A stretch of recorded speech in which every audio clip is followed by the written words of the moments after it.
വിരുന്നുകാരൊക്കെ വരുന്ന പോലെ വല്ലപ്പോഴും വരുന്ന ഒരു ഓർഡറാണ് കേട്ടോ ഈ ഡ്രസ്ലെസ് കേക്ക്. അപ്പോൾ അങ്ങനെ ഒരു ഓർഡർ വന്നപ്പോൾ ഞാൻ വിചാരിച്ചു എന്തായാലും അത് നിങ്ങൾക്കും കൂടി ഒന്ന് കാണിച്ചു തരാമെന്ന്. ഇതിൻ്റെ ബോക്സ് നമുക്ക് കേക്ക് മെറ്റീരിയൽസ് എല്ലാം വാങ്ങുന്ന ഷോപ്പിൽ കിട്ടും കേട്ടോ.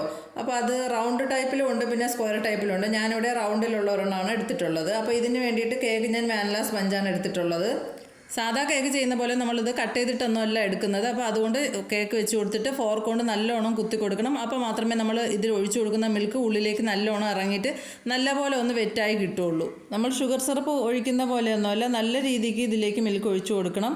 നമ്മൾ വായിലിട്ടാൽ അലിഞ്ഞു പോകുന്നൊക്കെ പറയൂലേ, അപ്പോൾ അതുപോലെ അത്രയും നല്ലൊരു രീതിക്ക് വേണം നമുക്ക് ഈ കേക്ക് കിട്ടാൻ വേണ്ടിയിട്ട്. നമ്മൾ കഴിക്കുമ്പോൾ അത്രയും ആ ഒരു മിൽക്കിൻ്റെ ഇത് നമുക്ക് ഈ കേക്കിൽ കിട്ടണം. അതുകൊണ്ടാണ് ഇതിനെ 3 മിൽക്ക് കേക്ക് എന്നും പറയാറുണ്ട്. ഈ മിൽക്ക് റെഡിയാക്കാൻ വേണ്ടിയിട്ട് 1/2 cup evaporated milk, 1/2 cup fresh cream അല്ലെങ്കിൽ 1/2 കപ്പ് എന്തായാലും മതി, നമ്മുടെ വിപ്പിംഗ് ക്രീം ഉണ്ടല്ലോ ബീറ്റ് ചെയ്യാത്ത, അതായാലും മതി, 2 ഏതായാലും മതി. പിന്നെ 1/2 കപ്പ് മിൽക്ക് മെയ്ഡ്, അത് 3ഉം കൂടി മിക്സ് ചെയ്തെടുത്തിട്ടാണ് ഇത് തയ്യാറാക്കുന്നത്.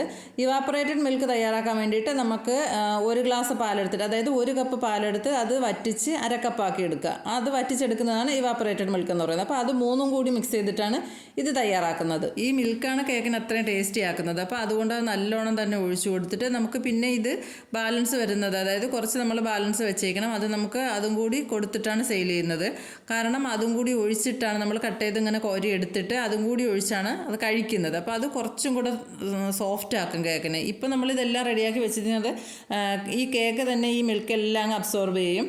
പിന്നെ നമുക്ക് കഴിക്കാൻ നേരത്തും കൂടി ആ മിൽക്ക് ഒഴിച്ചിട്ടാണ് കഴിക്കുന്നത്. ഇതിന് ഡെക്കറേഷൻ ഒന്നും വലിയ ബുദ്ധിമുട്ടുള്ള കാര്യമൊന്നുമില്ല. പൈപ്പിംഗ് ബാഗിൽ ഇതേപോലെ ക്രീമൊന്ന് നിറച്ച് കൊടുത്തിട്ട് ചെറിയൊരു ബോൾ പോലെ ഇതേപോലെ ഫുള്ളങ്ങ് നിറച്ച് കൊടുത്താൽ മതി. പിന്നെ ഇതിൻ്റെ മുകളിൽ നട്ട്സ് എന്തെങ്കിലും ഇട്ട് കൊടുക്കണം. ഞാനിവിടെ ബദാമാണ് ഇട്ട് കൊടുക്കുന്നത്. അവർക്ക് പിസ്ത വേണ്ട. സാധാരണ നോർമലി നമ്മൾ കണ്ടിട്ടുള്ളത് കൂടുതലും പിസ്തയാണ് ഇട്ട് കൊടുക്കുന്നത്. പിസ്ത വേണ്ടാന്ന് പറഞ്ഞതുകൊണ്ട് ഞാൻ പിന്നെ ബദാം ചോപ്പ് ചെയ്തിട്ടത് കുറച്ച് അതിൻ്റെ മുകളിൽ ഇട്ട് കൊടുക്കുന്നുണ്ട്. നമുക്ക് എപ്പോഴും കേക്കിൽ വെറൈറ്റി എന്തെങ്കിലും ചെയ്യാൻ ഇഷ്ടമല്ലേ. അപ്പോൾ എനിക്ക് ഇതിൻ്റെ വീഡിയോസൊക്കെ കാണുമ്പോൾ അങ്ങനെ ഒരു ഓർഡർ വന്നിരുന്നെങ്കിൽ എന്നൊക്കെ ഞാൻ ഇടയ്ക്കിടയ്ക്ക് വിചാരിച്ചിട്ടുണ്ട്. പക്ഷേ അധികം അങ്ങനെ വരാറില്ല, വല്ലപ്പോഴും ഒക്കെ വരാറുള്ളൂ. അപ്പോൾ എനിക്കിഷ്ടമാണ് ഇങ്ങനത്തെ ഒരു കേക്ക് ചെയ്യാൻ വേണ്ടിയിട്ട്. പക്ഷെ അത് കഴിക്കാനും നല്ല ടേസ്റ്റാണ്. നിങ്ങൾ എന്തായാലും ഒന്ന് ചെയ്ത് നോക്കണേ. കാരണം അതിൻ്റെ ആ മിൽക്ക് എന്ന് പറയുന്നത് നല്ല ടേസ്റ്റാണ്. നമ്മൾ സാധാ കേക്ക് വെറ്റ് ചെയ്തെടുക്കുന്ന പോലെ അല്ല.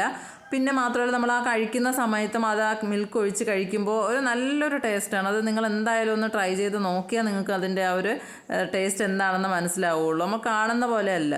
സാധാരണയായിട്ട് നമ്മൾ എപ്പോഴും ഇതിൽ കാണുന്ന ഒരു ഡെക്കറേഷൻ എന്ന് പറയുന്നത് പിസ്ത ചോപ്പ് ചെയ്തത് ഇട്ട് കൊടുക്കും. പിന്നെ ഡ്രൈഡ് റോസ് ഉണ്ടല്ലോ, നമ്മളെ റോസ് ഫ്ലവർ ഉണങ്ങിയത്, അത് ഷോപ്പിൽ വാങ്ങാൻ കിട്ടും. ഇല്ലയെന്നുണ്ടെങ്കിൽ നമ്മുടെ കയ്യിൽ അങ്ങനെ ഫ്ലവർ ഉണ്ടെങ്കിൽ അത് നല്ലോണം കഴുകിയിട്ട് വെയിലത്ത് വെച്ച്, അതായത് 1-2 ദിവസം നമ്മൾ ഒരു ദിവസം വെച്ചാലും മതി, ഒന്ന് വെയിലത്ത് വെക്കുമ്പോഴത്തേക്കും നല്ലോണം ഉണങ്ങിയത് കിട്ടും. ഞാനിവിടെ ഷോപ്പിൽ നിന്ന് വാങ്ങിയിട്ടുള്ള റോസാണ് ഇട്ട് കൊടുക്കുന്നത്. അപ്പോൾ അതും കൂടി ഒന്ന് ഇട്ട് കൊടുത്തൊന്ന് ഡെക്കറേറ്റ് ചെയ്തെടുക്കുക. അത്രേ ഇതിനകത്ത് സാധാരണയായിട്ട് ചെയ്യാറുള്ളൂ. ആദ്യമൊക്കെ എനിക്ക് അത്ഭുതം തോന്നിയിട്ടുണ്ട് ഈ റോസ് പെറ്റൽ ഉണങ്ങിയതൊക്കെ കേക്കിലൊക്കെ ഉപയോഗിക്കുമെന്ന്. പിന്നെയാണ് എനിക്ക് മനസ്സിലായത് ഷോപ്പിലൊക്കെ ഒരുപാട് ഇരിക്കുന്ന കണ്ടപ്പോൾ ഇതൊക്കെ ഇതിനകത്ത് ഉപയോഗിക്കുന്ന സാധനങ്ങളാണെന്ന്. എഡിബിളായിട്ടുള്ള ഓരോ സാധനങ്ങളും കാണുമ്പോൾ അതിശയത്തോടെ നോക്കി നിന്നിട്ടുണ്ട്. നമുക്കറിയാൻ പാടില്ലാത്ത എന്തെല്ലാം കാര്യങ്ങളുണ്ടെന്ന്.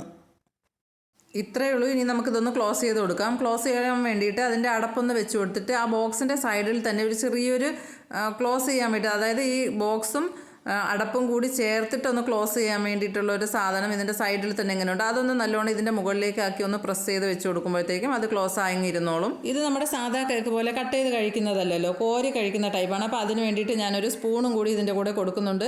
പിന്നെ നമ്മുടെ മിൽക്ക് ഉണ്ടല്ലോ, അതൊരു ചെറിയൊരു ടിന്നിനകത്താക്കിയിട്ട് അതും കൂടി ഇതിൻ്റെ കൂടെ വെച്ചിട്ടാണ് സെയിൽ ചെയ്യുന്നത്. അപ്പോൾ അതും കൂടി ഞാൻ വെച്ചിട്ടുണ്ടായിരുന്നു. പക്ഷേ അത് വീഡിയോയിൽ എങ്ങനെയോ അത് ഉൾപ്പെട്ടിട്ടുണ്ടായിരുന്നില്ല. ഞാൻ ഇപ്പോൾ നോക്കിയപ്പോഴാണ് അത് മനസ്സിലായത്. അപ്പോൾ നിങ്ങൾ എന്തായാലും ഇതൊന്ന് ട്രൈ ചെയ്ത് നോക്കണം. അത്രയും ടേസ്റ്റ് ആയതുകൊണ്ടാണ് ഞാൻ പറയുന്നത്. അപ്പോൾ വീഡിയോ നിങ്ങൾക്ക് ഇഷ്ടപ്പെട്ടെങ്കിൽ ലൈക്ക് ചെയ്യാനും ഷെയർ ചെയ്യാനും സബ്സ്ക്രൈബ് ചെയ്യാനും മറന്നു പോകരുതേ.